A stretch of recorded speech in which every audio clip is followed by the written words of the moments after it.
MusicSnake here at Bitcoin 2023 conference in Miami. Today was day 2 and I want to share with you probably the most popular panel today, Bill Miller and Michael Saylor. Let's take a look.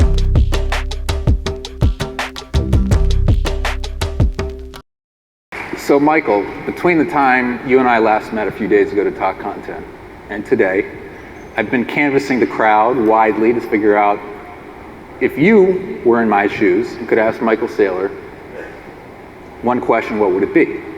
And there's actually been a common refrain, which is actually get some life advice from him.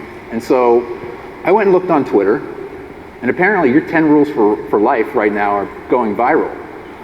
And so people respect you not only for your thinking around Bitcoin, but just your thought leadership in general. And because Bitcoin's about finding the signal through the noise, I thought it would be really interesting to start by reviewing Michael Saylor's 10 rules for life as they appeared on the Peter McCormick podcast the other day. So if I could, I want to start with these 10, get through them quickly, and transition then to Bitcoin. But Michael Saylor's first rule for success, focus.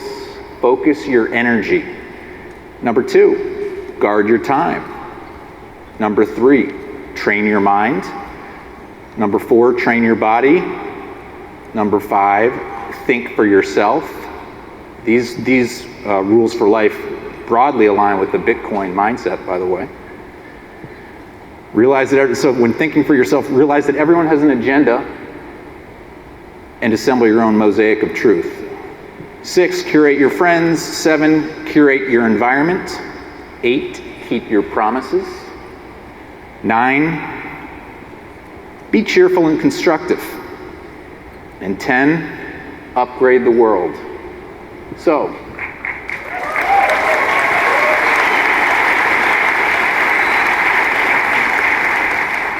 let's talk about upgrading the world.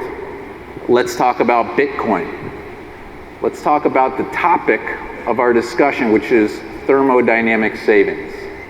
You talked to me a little bit about the importance of energy, maybe the rules of thermodynamics and how they impact Bitcoin and how we should think about it. Okay, well, I think those rules are interesting because those are thermodynamically sound rules for life. When you say curate your environment, focus your energy, it's all about not dissipating energy. Keep your promise is exactly what Bitcoin does. Stay cheerful and constructive is the Bitcoin message, which is Bitcoin fixes things. Bitcoin can help everybody. The reason that Bitcoin is so sound, literally sound, is because it's thermodynamically sound. And it's this masterpiece of engineering because we've created a monetary asset where we've stripped away all the counterparty risk. And so the idea that I want to create a digital equity without equity risk, and I want to create a digital commodity without commodity risk, and I want to create a computer network without computer risk, and I want to create something which is so simple in its essence that there aren't many moving parts left to break, and yet it's so powerful and profound in its promise that everybody in the world and everything in the world can plug into it and benefit from it, is what makes Bitcoin special. And you know, the whole idea behind those rules for life and the idea of Bitcoin is they're essentially the same. They're in a world where everyone is dissipating their energy. The most rational strategy is to conserve your energy. Conserve it. And Bitcoin is the ultimate conservative thing. We're moving in a world where we can't trust the data and we can't trust the networks, and brain power is about to become a commodity where AIs can generate billions and billions of fake people. And so the real promise of Bitcoin is it's a network that is backed by pure digital power measured in exahash, 350 exahash.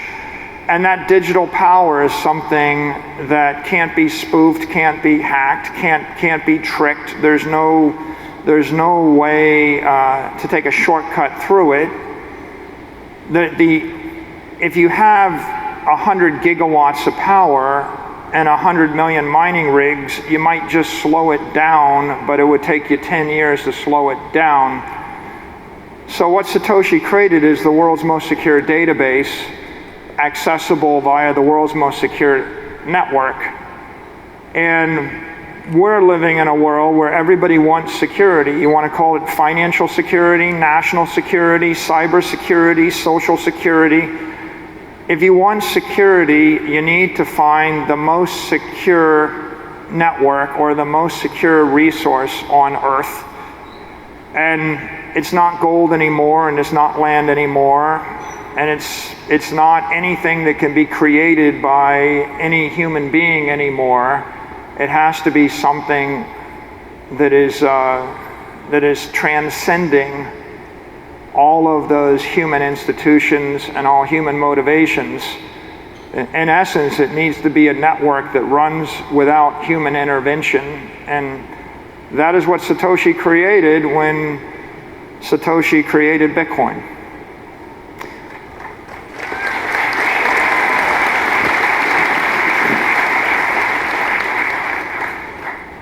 Bitcoin does change though. So if we think about the past year, not only has Bitcoin changed in certain ways and the potential optionality of it, but the broader environment around Bitcoin has changed over the past year. Can you talk a little bit about those things? Yeah, I think the past 12 months have been very auspicious. What we're seeing is clarity is coming to the entire crypto space, and the clarity is Bitcoin is a commodity, an asset without an issuer. It is ethical.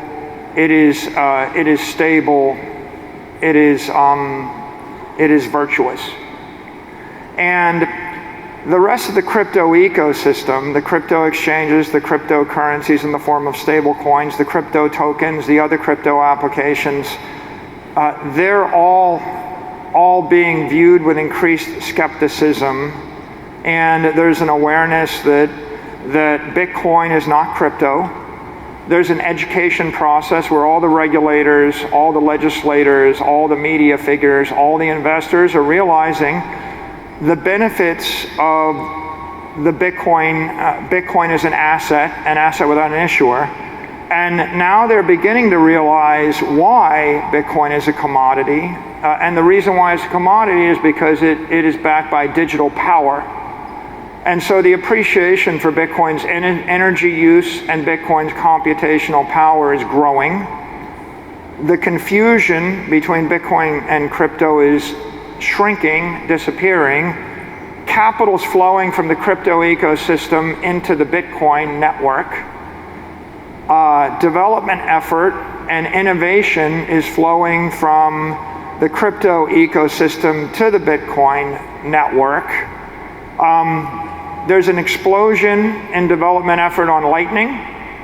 There's going to be an explosion in all sorts of other development efforts. Anyone that wants to implement a cybersecurity application is going to have to ask the question, how can there be any security in cyberspace if I don't peg it into the Bitcoin network, if it's not built on Bitcoin? Those interested in national security are going to look to Bitcoin to provide cybersecurity and cyberspace for national interest. Those interested in financial security are going to look for the most secure financial asset in the world, and Bitcoin is the most secure financial asset in the world. So in short, although there are people that can focus on negatives, there's the meltdown of Terra, the meltdown of Luna, the meltdown of Celsius, the meltdown of BlockFi, the failure of Alameda, the failure of FTX, the failure of all the crypto tokens, right? The meltdown and failures of the DeFi exchanges, the meltdown of some crypto exchanges, right? And the skepticism that people are taking with regard to crypto tokens that are stable coins. All of those things, which could be viewed in a negative light, are actually positive for Bitcoin, because they're all accelerating the conclusion of the mainstream investor that Bitcoin is special and ethically sound, technically sound, and economically sound. and it's accelerating the understanding of the technology community that Bitcoin is the world's most secure database and the world's most secure network, and maybe in that way the most promising crypto network in the world. And it was a very expensive marketing campaign to convince people in Congress, in the Senate, the regulators, and the media that Bitcoin is the world's #1 crypto network, but Bitcoin is also the world's most promising new asset class. But if anything today, if you look at all the utterances of the lawyers, all of the talk on Capitol Hill, if you look at all the regulatory publications, if you look at the mainstream media coverage, what's pretty clear is that the consensus today is Bitcoin is an asset, Bitcoin is special, Bitcoin is a commodity, Bitcoin is without an issuer, Bitcoin is here to stay. Bitcoin is the future.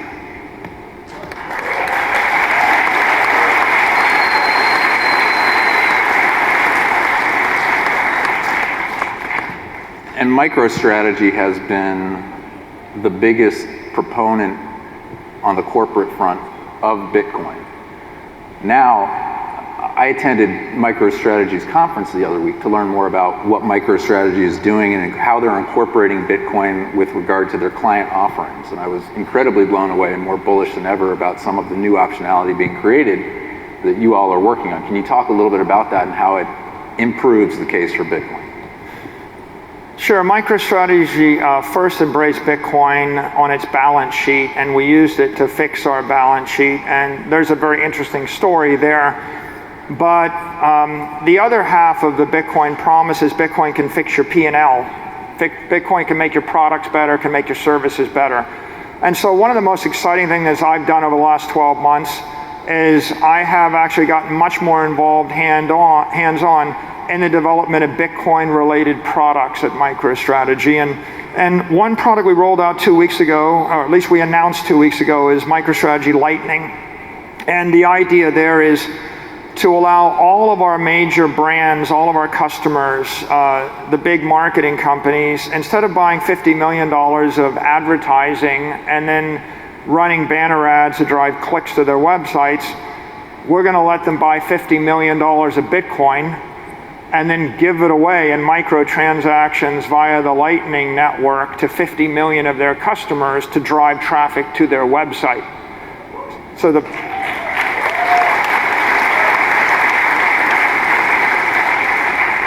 promise of Lightning is that it is now possible to move money at the speed of light, to move it for 1/30th of a penny, friction-free, to settle in a couple of seconds instead of a couple of months. And so if I wanted to do direct marketing where I offer 10 million people some amount of money to show up and become a customer or do a referral, I couldn't do it with a credit card because of credit card minimums. I couldn't do it because of the cost of the transaction.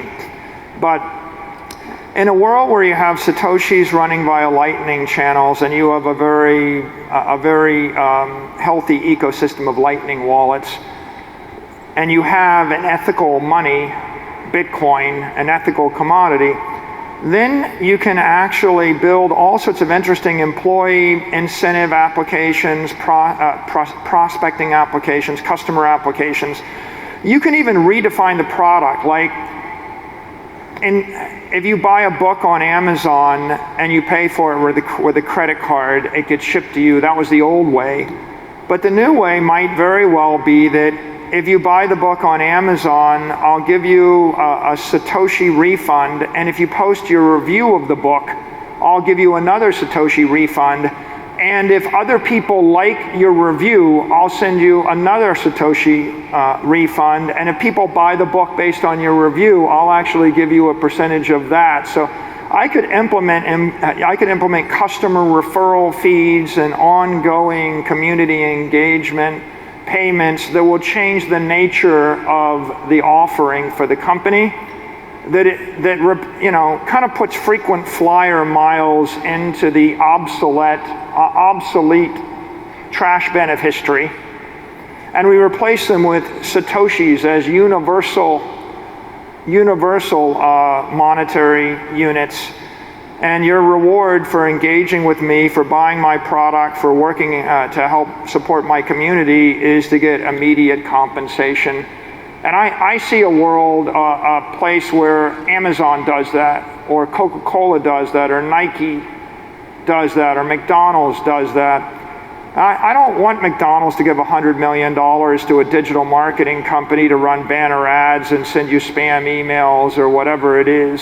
I want McDonald's to buy $100 million worth of Bitcoin and offer people Bitcoin rewards when they download the McDonald's apps, when they engage in a McDonald's marketing campaign. And I think if we can get the LVMHs and the McDonald's and the Coca-Colas and the airlines and the hotel chains to embrace the idea that the universal frequent flyer mile is the Satoshi, right? And Lightning is the method to deliver that to billions of people. I think it's a chance to get thousands of companies to see the benefits of Bitcoin as a technology and as the benefits of Bitcoin to make their products and services better and delight their customers. And I think that will help us expand the ecosystem to the benefit of everybody in the community.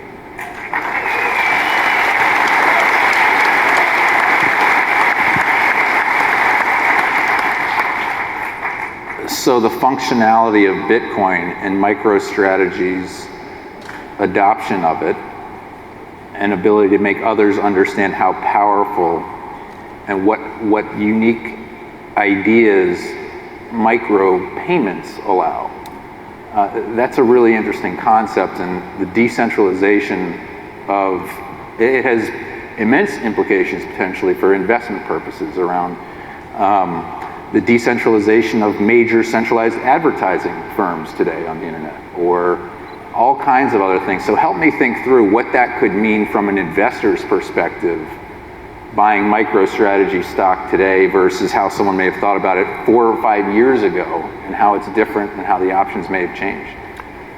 Well, before MicroStrategy discovered Bitcoin, we had a P&L, and our P&L was the source of shareholder returns. We had a balance sheet of $500 million that we had accumulated by cash flow over time. But the shareholder looked at the company and said, the balance sheet is a liability because $500 million is never going to be worth more than $500 million. You're not going to get a 30% return on $500 million, right? So the cash, the conventional treasury strategy on a balance sheet, man, your balance sheet is a liability, and your P&L has to grow faster than the monetary inflation rate.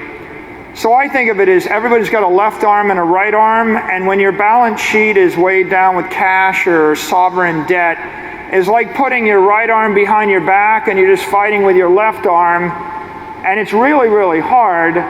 And so and then when the Federal Reserve raises the monetary inflation rate from 5% to 15%, every company fighting with the one hand has got to grow 25%, and they're trying hard and they're reaching beyond their fingertips, and when they fail, they crash and burn.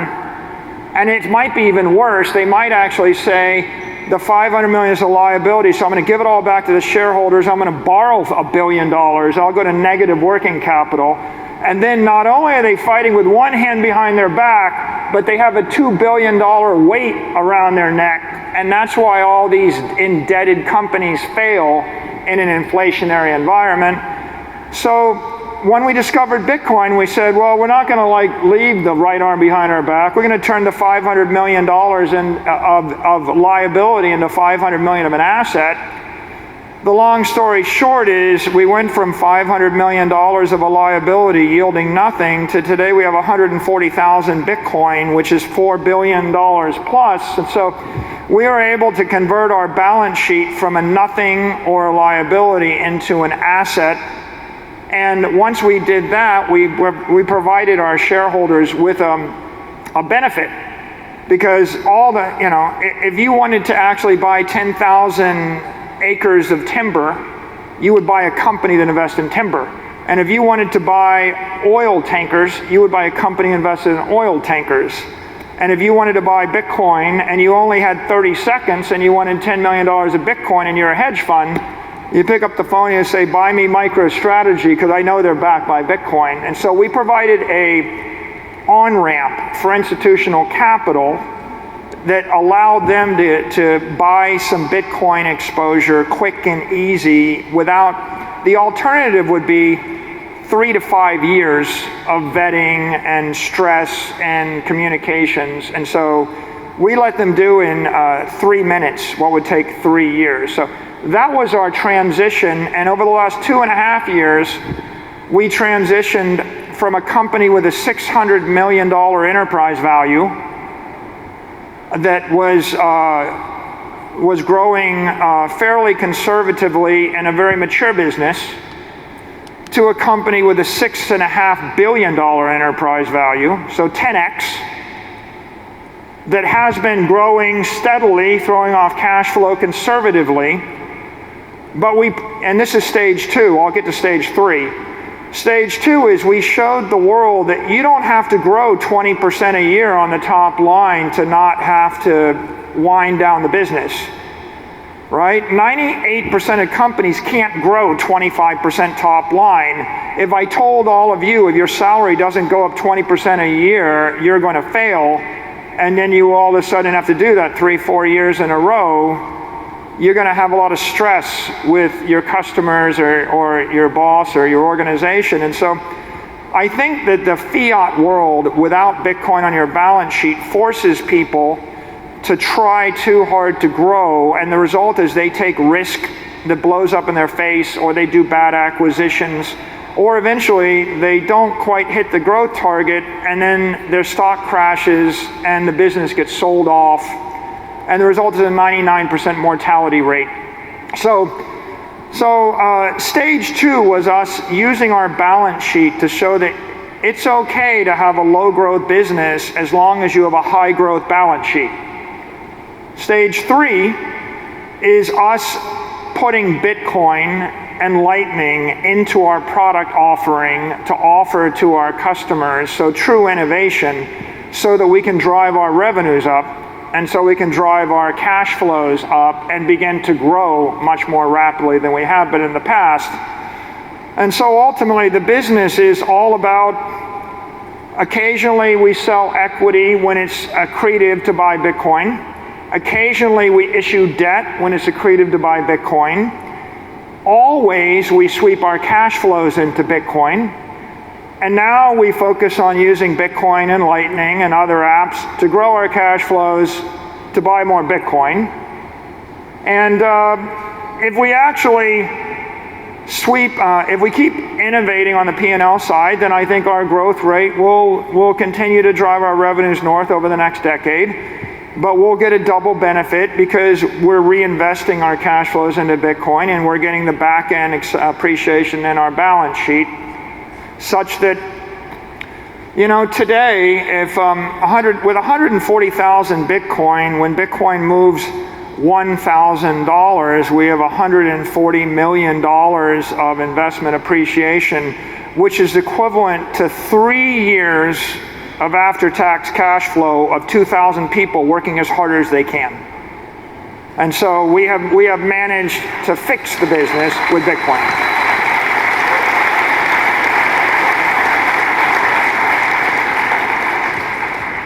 And since the time you made the decision to put that capital into Bitcoin in August of 2020, your stock's up 140% and the market's up 35%.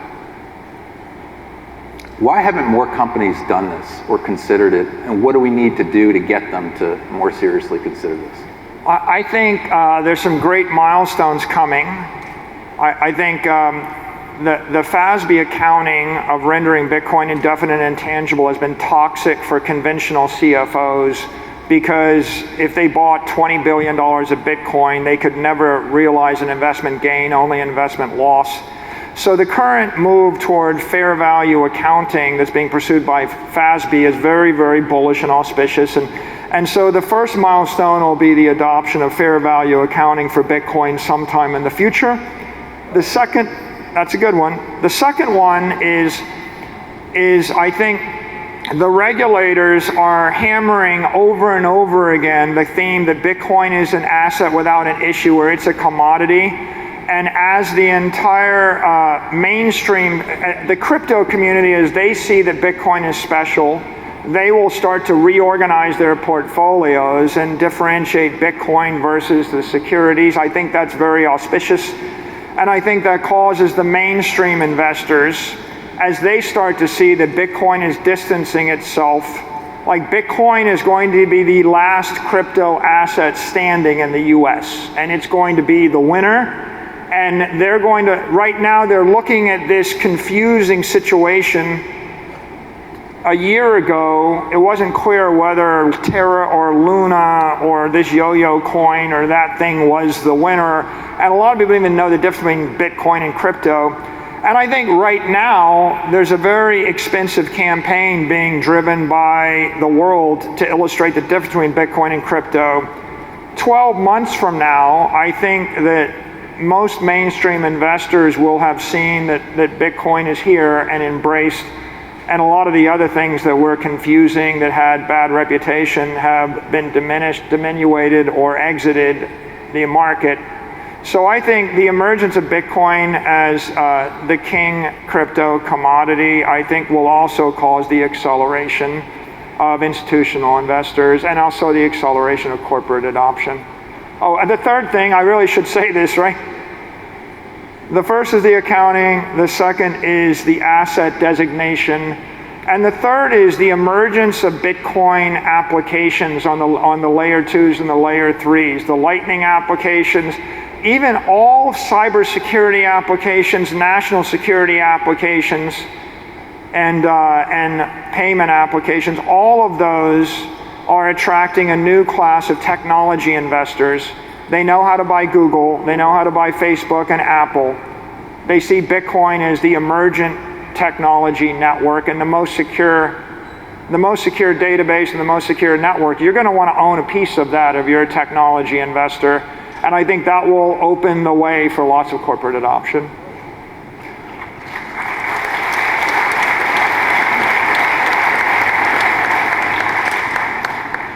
I have a very hard time understanding why more people don't own the fastest growing monetary payments and security technology enterprise in the entire world.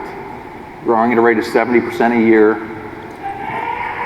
massive amounts of adoption and optionality longer term, and I personally couldn't be more excited about the future of Bitcoin. We personally are as bullish and heavily invested as ever, and we're excited to see where it goes over the next decade, as are you, Michael. So with that, I wanted to thank you very much for your time, energy, and support of an amazing technology.